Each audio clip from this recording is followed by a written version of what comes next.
ప్రభు పేరిట ప్రత్యేకమైన వందన వచనాన్ని సమలో మీకు తెలియచేస్తున్నాను. మలాకీ గ్రంథము 4వ అధ్యాయము మనం 3వ వాక్యం చదివితే గనక, యెహోవా యందు భయభక్తులు గలవారు మీకు నీతి సూర్యుడు ఉదయించును అంటున్నాడు.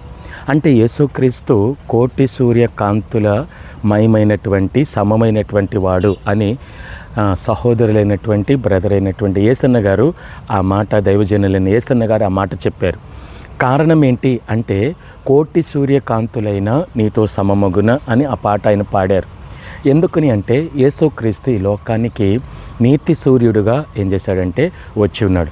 ఎందుకు నీతి సూర్యుడిగా వచ్చి ఉన్నాడంటే, ఈ లోకంలో పాపం విలయతాండమాడుతున్నటువంటి సమయంలో ఆ పాపము మాలిన్యమును తొలగించటానికే యేసుక్రీస్తు నిత్య జీవం ఇచ్చి తన నీతిని మన మీద ఏం చేశాడంటే ఉదయింపచేశాడు. కాబట్టే ఆయన నీతి సూర్యుడితో ఏమైనాడంటే సమమై ఉన్నవాడు అని చెప్పి దైవవాక్యం సెలవిస్తుంది.